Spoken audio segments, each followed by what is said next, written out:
thank you so much for joining us at our very first Serious Social Investing workshop. You are talking on a pretty serious topic, which is research in social investing. Could you tell us what is the most important message you would like our delegates to know about that topic? Well, social investment should be based on, evidenced ideas.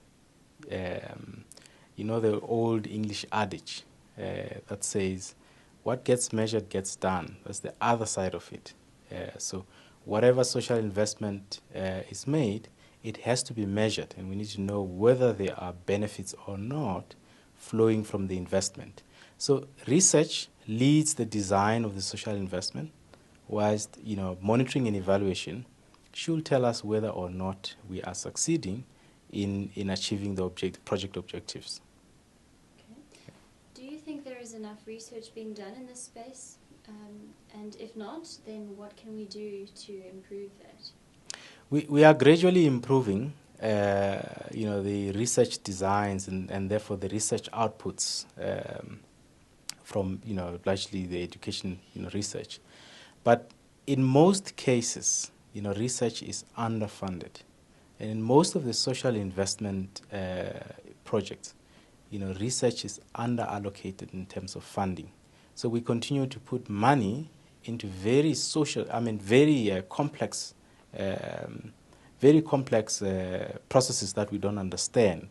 So it will be prudent for those who are involved in social investment to allocate adequate funding to research, monitoring and evaluation, which helps us to understand how best to make the interventions, and on the other hand, which helps us to hold the project interventions accountable. Okay. Yeah. So do you feel that at this stage your sort of research and monitoring and evaluation disciplines are not the sexy part, or it's not a sexy sector to fund, perhaps, and what is being done to convince corporates that they need to be allocating funds to this? How are you telling them that this is what they need to do? We share our research findings with the corporates, and we evaluate and monitor our projects rigorously, with a view to demonstrate what value we can get from research, monitoring and evaluation. This is what I'm going to do at this conference, share with the corporates the benefits of using research, monitoring and evaluation to guide and to monitor whether or not the interventions are working towards the intended outcomes of social investment. Can you tell us about some of your key findings? What are some of the common things that are coming up frequently in your research? Yeah. The very first thing is that social investment is very complex. You're highly unlikely to see kind of cause and effect relationships. So you have to be meticulous in how you design your evaluations and so on.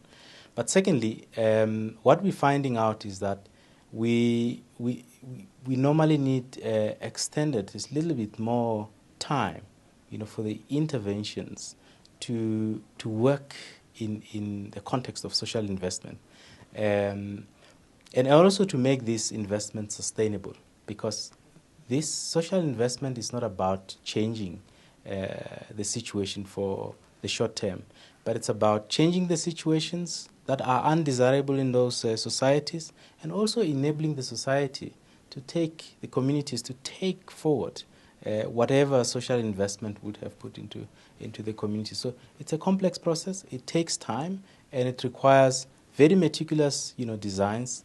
And lastly, and very important, we must engage in social investment for which we have evidence that it works.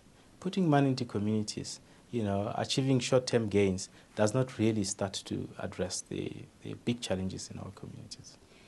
It's interesting that the question about duration of donations and duration of involvement in a project is a theme that has come up more than once over the course of the conference, and it's come up from a variety of different people. It's come up from your donor, sort of saying how long should we be invested in a program. Yeah. It's come up from your NGOs saying, we need a longer duration, and now it's coming up from you again, for example, another example of that, saying that you can't possibly evaluate sufficiently in a short space of time. And a lot of this has moved to, it's becoming very clear that the kind of superficial donations that corporates sometimes do just simply don't work.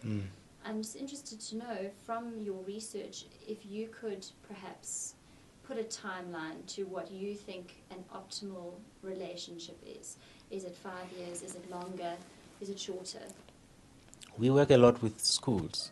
So in respect to school improvement projects, we recommend to donors and project implementers to work on a 5 to 7 year intervention framework. That's when you start to see tangible gains from the schools. Okay. Yeah. Just a final question. If you're going to succeed in convincing corporates that they need to invest more in research, then a knock-on effect of that is needing additional professionals to conduct that research. Is there something that's being done, or what is being done to attract people to your field? Very important question. I mean, there's undersupply of the required research and evaluation skills in this country. What we do is to recruit young aspirant researchers into our organizations, train them in the trade, but we also have partnerships with experts from all over the world. So on several pieces of evaluations and research projects that we've carried out, we have involved people from outside the country with the intention to build capacity internally. That's the only way we would, address the problem of skills shortages in this country.